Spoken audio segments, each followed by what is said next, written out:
Hi, I'm going to be doing something a little differently today. I'm going to try a voiceover for the video, so my mouth will not be coordinated with what I am saying.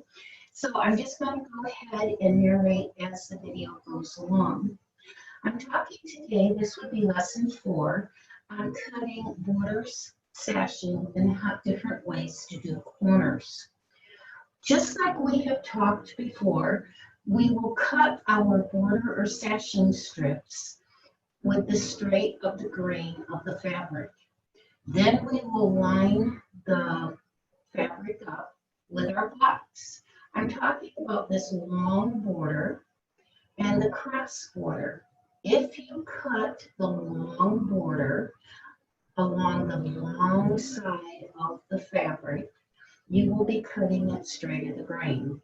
So your straight of the grain is going to run the straight of the grain of the blocks that you just assembled.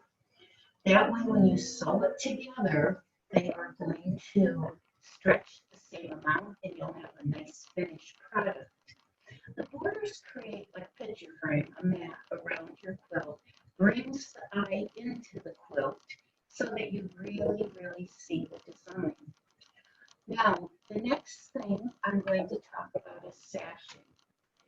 Sashing, it's the little strips that border around or frame around your quilt block.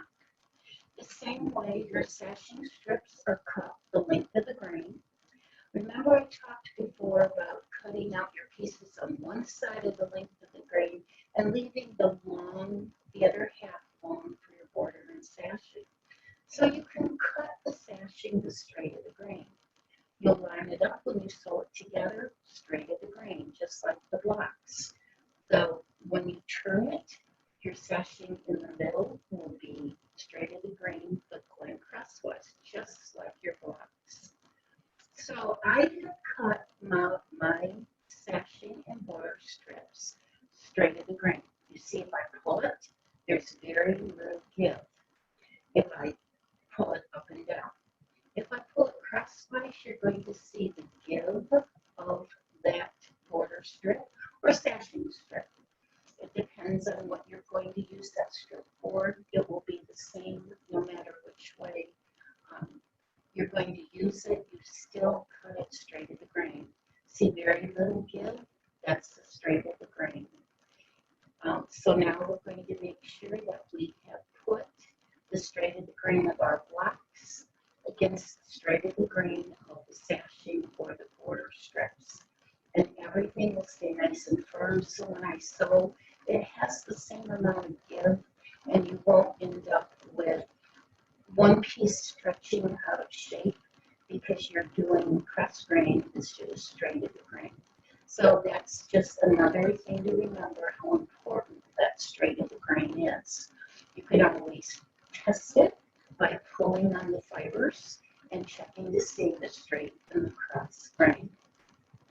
Now you can see that I'm pulling the piece side to side, and that's showing the crossways give of the fabric. And so if you put your sashing strip on or your border strip on side to side, it's going to have the same amount of give as the block behind it. And so when you sew it under the sewing machine and it goes under the presser foot, you're going to have a nice smooth finish. So if you see, I have assembled that under block with different styles of corners, and we'll be talking about that in just a second. And again, like I said, I'm voiceovering, so this is a new experience for me. And I guess I'm talking about the straight of the grain. I've kind of forgotten since I recorded this. And you see that, again, I'm emphasizing the straight of the grain versus cross grain. So I guess I really talked about that a lot. So next, let's see, what am I going to do? I'm still talking about cross grain and straight of the grain. Okay, so now we have our block, and I'm going to talk about different corners that you might like to do to make your quilt interesting or to keep it very simple. Now, you see that I have on this one, I have done the sashing strip or the up and down borders. I've done out of cream and the side to side borders. I have done cream. And that is called a square end corner. I cut the side pieces 12 and a half long because remember our block is 12 and a half wide because we have to allow for that 1/4 inch seam allowance. So those are my side pieces, and you see that I was again testing the straight of the grain. Now the other border strip, you have to cut longer because you have to have it extend past the strips that you just attached. So those side strips, if you're doing it just like a section strip, it's 18, you cut it 18 inches long, and that accommodates the top and the bottom of the border strips so that you're sure that your pieces are going to come out even. Now, you might want to do what's called a pieced corner. This is something I had left over from another quilt. It looks like I cut little tiny 1-inch squares, but actually I took 3 strips of fabric. I took a purple, cream, and green. I cut long strips, and then I sewed the strips together, and then came back and cut the width I needed for that individual strip. So here, then I did another section of long strips, and I cut that. I cut it and sewed it together, cream, green, cream, and then came back and cut my 1-inch strips so that when I assembled it, it looked as though I had pieced together all these little tiny squares, and all I did was sew long strips together and cut them off the width that I needed them. It's very quick, it's very easy, and again, I have cut or fit them into the corner so that when they're sewn together, that 1/2 or 1/4 inch seam allowance will just come right off the pieced corner. Now, in that pieced corner, you could do an applique, but any kind of design you want. Now, this is called a box corner. So now I have cut both my top and my side section strips 12 and a half inches long. And then because I have my finished strips, or my strips I cut out with 3 and a half inches, I am going to cut, or wide, I'm going to cut out blocks that are 3 and a half inches square. Again, accommodating that 1/4 inch seam allowance. So I'm working today with a webcam, which is something very new to me. And so I'm sorry, I see now that some of my pictures don't line up so you can actually see what I'm doing. But what I'm doing, I'm taking a ruler and I'm fitting it into the corner to make sure that I have my corner square, I have my pieces cut evenly, and I was showing you that my strips were 3 and a half inches wide, so my square will be 3 and a half inches wide. When you would assemble the quilt, if you're doing that for sashing, you would end up with a 4-block corner in between each large block. Makes it kind of very interesting. Now, the next corner that I'm going to talk about is the mitered corner. This corner is a little more challenging, time-consuming than the other corners because you're going to need to cut the end of your strips at a 45-degree angle. Most rulers have different angles marked, and they're labeled what angle that is, and so you would look for the one that is marked with a 45 degrees. That is most mitered corners, that's what you're going to have is a 45-degree angle. So just line that up with your ruler, and you will have the correct cut on the end of your strip. So now I'm going, this is my assembled quilt top. And I have pieced 3 corners together, and I left the 4th corner open so that you could see how I lined up these corner pieces.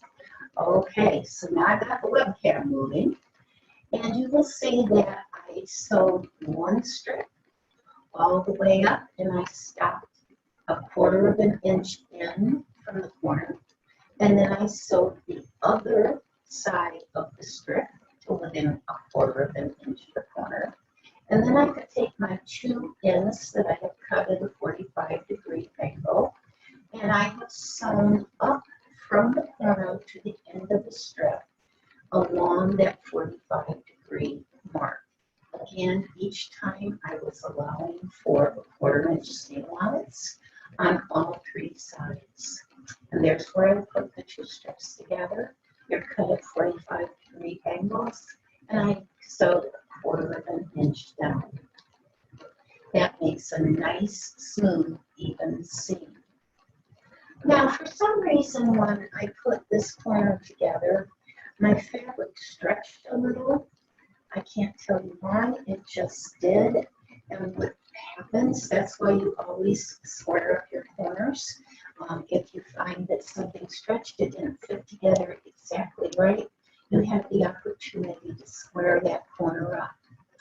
And here I am putting a 45-degree line along my seam that shows I have a nice 45-degree angle, but I have extra fabric.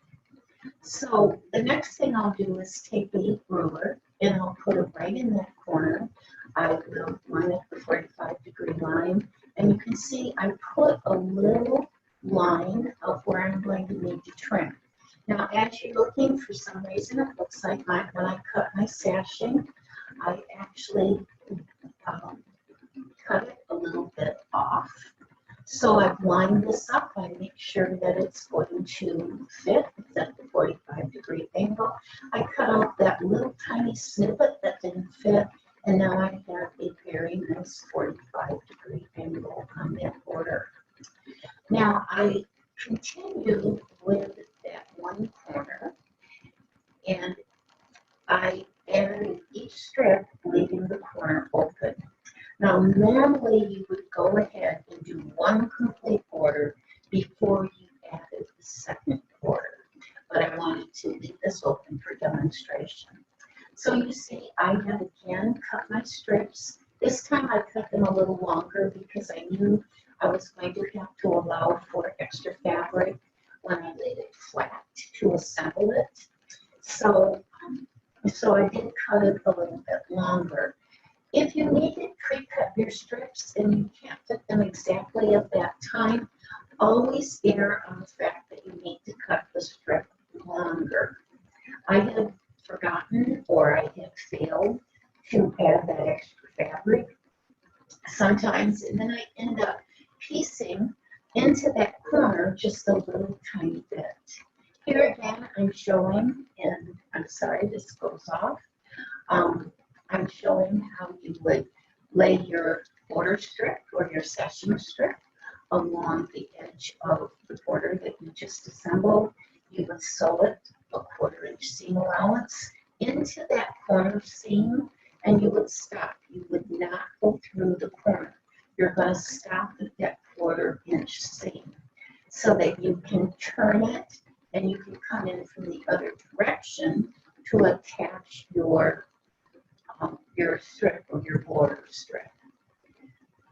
So now another way you could do this is to go ahead and sew into the corners and then flip it back like this, and then you compress it down along the 45-degree mark, and that would give you a stitching line.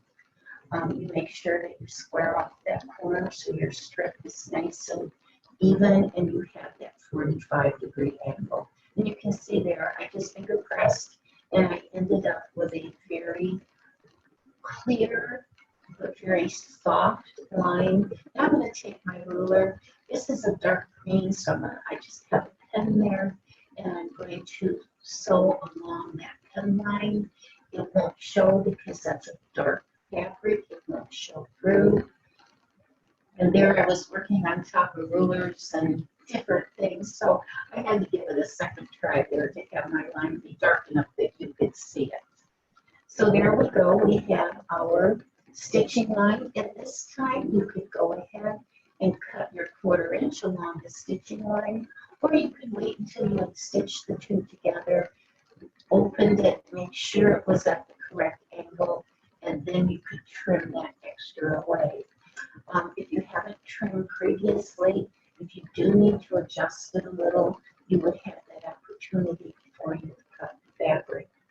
Sometimes, as carefully as you measure, you still might end up with it looking a little off, or your 45-degree line not exactly straight. So if you have not cut the fabric, that would give you the opportunity to adjust it. Now my last border is very wide, my purple border. Again, make sure if you're cutting the strips, you cut them plenty long enough that you are able to open it and you are able to stitch that 45-degree angle, and you won't end up having to piece that corner within the angle. It's really kind of a pain in the neck to do that. It's just more fiddle work. It's more fun if you can just sew and you've got it right the first time, and then off you go. Now, I did my color combination this way on purpose. I have a green print that was left over from the backing of a different quilt, and I want to use it for the backing of this quilt. But the two greens don't exactly match. So I brought the green in closer to the quilt, and then I have the wider purple border on the edge. Now the green backing will be against the purple, and it won't be so noticeable that it's not exactly the same green combination.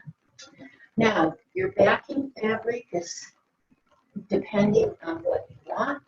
It can be a fabric that matches your quilt, a fabric that you have used in the quilt, or it can be a completely different fabric. It could be plain, it could be pattern, whatever you decide that you might like at that time. Now, when you're doing your backing fabric, I like a non-seam in the back of my quilt. So I usually buy the quilting fabric that's made for backing, and that is 108 inches wide. 108 inches, that is the width that most quilting machines take if you are going to have it professionally quilted. Also, a king size batting is 108. So that kind of determines the width of the quilts that I make. If you want to have a wider quilt, most quilting machines will take a 112-inch quilt through. And so if you do it 108, you have plenty of room to work with. Okay, so now I'm showing you on my corners. I'm showing you that I did all of my corners at a 45-degree angle. If I were to take, I'm going to flatten it all out. Don't forget to press in between each step. Pressing is half of the quilting, half of being able to have the quilt be nice and flat. And you see, if I put my ruler along the seams in my border strips, and I put my ruler at that 45-degree angle, all of those borders line up. They all are mitered at a 45-degree angle. So that means they're all going to lay nice and flat. They might look a little puckery until you press it, but once you press it down flat, you're going to have a nice, even, flat border. I see I let my ruler slip off from my point or my corner just a little bit, which didn't show up when I was filming it. So I learned a lot with this filming, and the main thing I learned is don't forget to turn the sound down when you're recording. The next thing that I'm going to talk about is batting. Now, you need to decide what width of thickness of batting that you want to use. Now, the batting goes in between the top of the quilt and the backing batting is what adds the fluff. You need to decide what weight you want your quilt to be. Myself and my family, we tend to like a thinner batting but with weight. So I use a cotton batting, and that gives the weight. It gives warmth, but it also is much thinner than the Fiberfill. It's heavier. The cotton batting is heavier. Now, the Fiberfill that I'm going to talk about in just a minute, there you're going to see how there's different thicknesses available in your Fiberfill batting. Decide whether you want your quilt to be more of a comforter that's nice and fluffy, or if you want it to be more of a showpiece where you want the stability of a cotton batting that will hold your quilt nice and in place. You can also order online wool battings, and you can order silk battings. Some battings are Fiberfill, are made for warmth. It's called thermal loft. They are thin batting but with lots of warmth. So you just need to experiment and go and check out which battings are available. Now I'm showing you how I take my batting and I make my quilting sandwich, it's called. When you cut your backing fabric, you're going to want to cut it 2 to 4 inches wider all the way around than your top and your batting. As you quilt a quilt, whether you're going to tie it, machine quilt it, have it machine quilted, as you quilt, it's going to suck up some of that backing fabric. So you want to make sure that you don't pull that backing and then not have enough to go to the edges of the top and the batting. Now, I cut this piece 4 inches larger than the quilt top and the batting. I folded it and I pulled it over onto the top of the quilt. This is the easiest way to bind the quilt because you don't have to worry about cutting a bias strip or attaching bias tape, which you can use purchase bias tape. But this is just called a fold border, and you bring it over and you attach it to the top of the quilt. Now, sometimes your quilt bias will wear thin along the edge due to laundering and use.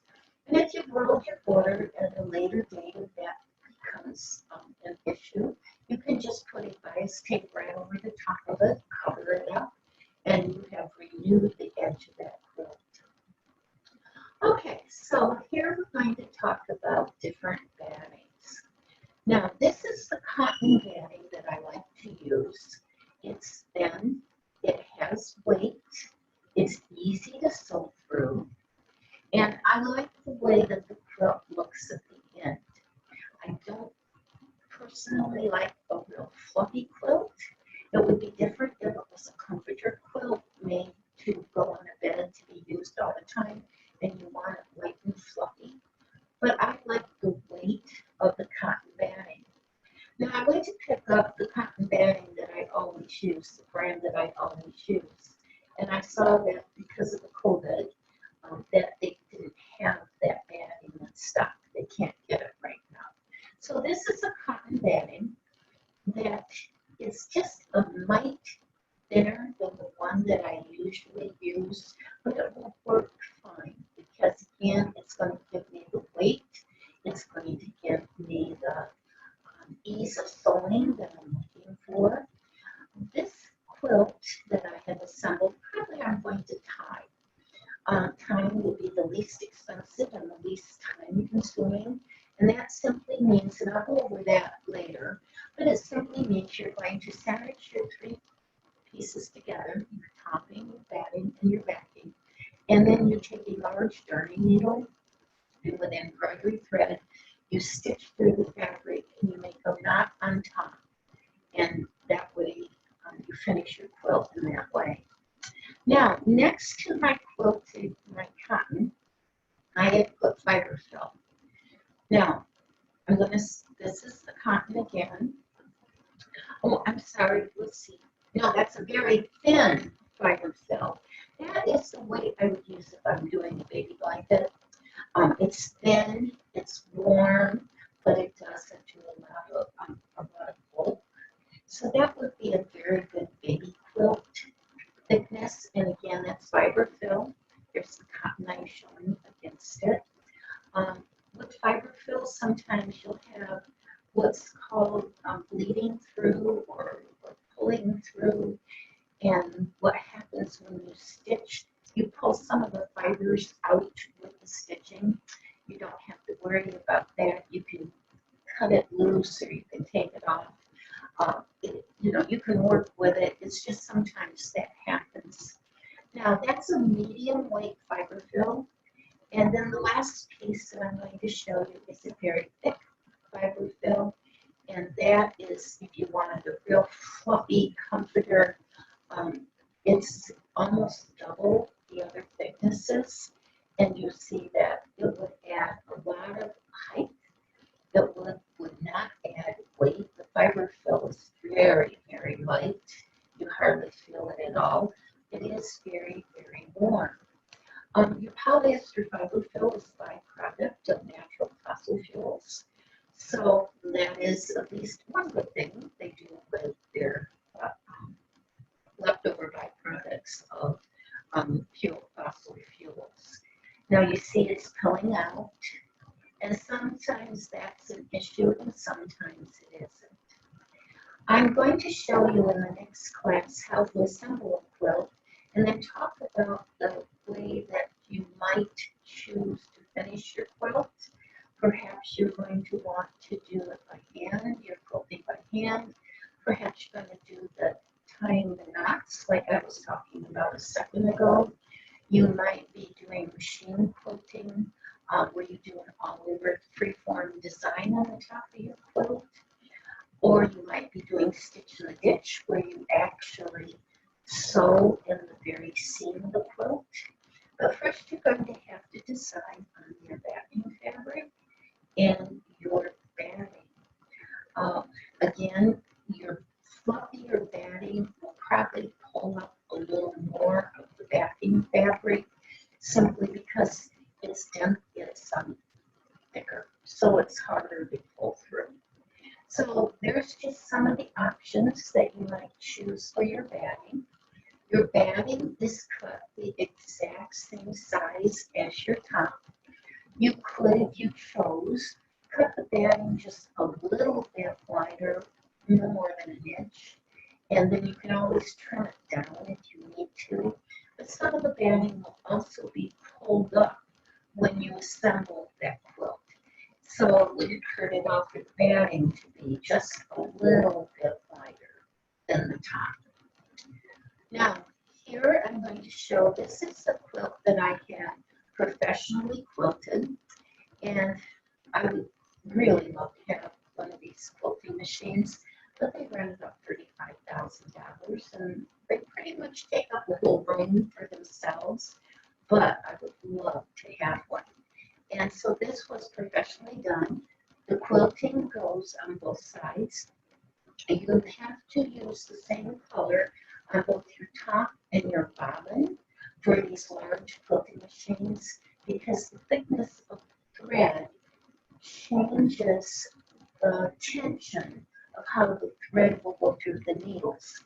So again, you're going to have to decide how you want to quilt it. And I really like to have someone else quilt it. This is a king size quilt. The lady that I went to, I believe, charged $165 to quilt the top or to quilt the quilt. And then I also had her cut the binding and attach the binding, which I could have done myself, but she charges $45 to cut and attach the binding, and for the hours it would take me and the limited space I have to work, it was worth it to me to pay that $45 and let that lady do the quilting and also the binding. Now you notice what I'm demonstrating here. I'm showing you that again, my backing fabric goes with the straight of the grain. I made sure that the straight of the grain from the front of the quilt is carried over to the straight of the grain on the back of the quilt.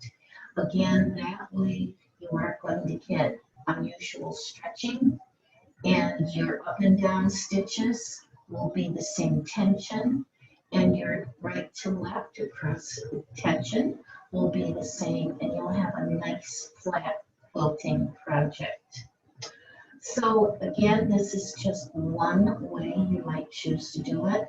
On this backing fabric, this was a regular quilt backing fabric, so it's 108 inches wide. I do not have any seams in the back of the quilt, so I like this. If you are using a 45-inch fabric, remember you're only going to have between 43 and 44 inches usable fabric. Because what happens, you cannot use the selvage of the fabric as part of your seam. The selvage has absolutely no give. So as you're sewing, you can cause a pucker problem if you try and use that selvage. Now, what I do, if I'm going to use a 45, I will take that fabric, I will cut 2 lengths, or depending on how wide the quilt is, but I'll cut 2 lengths the same length. I'll take the selvage off of both sides, and then the second length I will cut in 2. So it's going to be 22, 2 strips, 22 by the length. Then I attach the 2 sides to the large 44-inch piece. So it would be 22-inch panel, 44-inch pattern, and 22-inch panel on the other side. That way you have a nice, even amount that looks pleasant aesthetically. It looks pleasant. It wouldn't make any difference if you did it differently. I just like the look of having even the back of my quilt look attractive. And so I even those panels out so they look the same. I'm a very symmetrical person, so the symmetrical panels make sense to me. If you're more free spirit, it doesn't make any difference. You could also do panels of different colors for the back of your quilt, which would be fun, especially if it's a children's quilt that you're doing in primary colors or something, or even a baby quilt that you want to do the pink, blue, and yellow because you don't know the sex of the baby. Sometimes people still today don't know the sex ahead of time, so that would be fun. I have noticed that babies today, the items that they purchase, there's a lot of gray, a lot of yellow, a lot of turquoise. That would go with either gender. You could also quilt the back of your quilt. You could put 2 quilt tops together, and that way your quilt would be very reversible. And that would be entirely up to you. How you decide to do that quilt backing. You just make sure that your quilt backing is going to be cut 2 to 4 inches, and I would suggest 4 inches wider than your top and your batting. And then you have plenty of fabric that as you quilt and it pulls that backing fabric up, you're still going to have a nice flat piece, and your backing will still even out on the sides with the top and the batting, which is very important. You wouldn't want to have this all assembled after it's quilted. Oh no, my backing shrunk so much, or I used so much of the backing that now I've got to cut the top and the batting so it's equal to the backing, and that could be just be so discouraging. It would your borders that you've been so careful to cut evenly, those would be all changed. It would be just a hard thing, or you might have to put an extra piece all the way around the backing fabric on the back of the quilt in order to have it the right width. So just cut it wider to begin with. As I've said before, it's easier to cut large to begin with, and then cut down if you need to. So see you next lesson.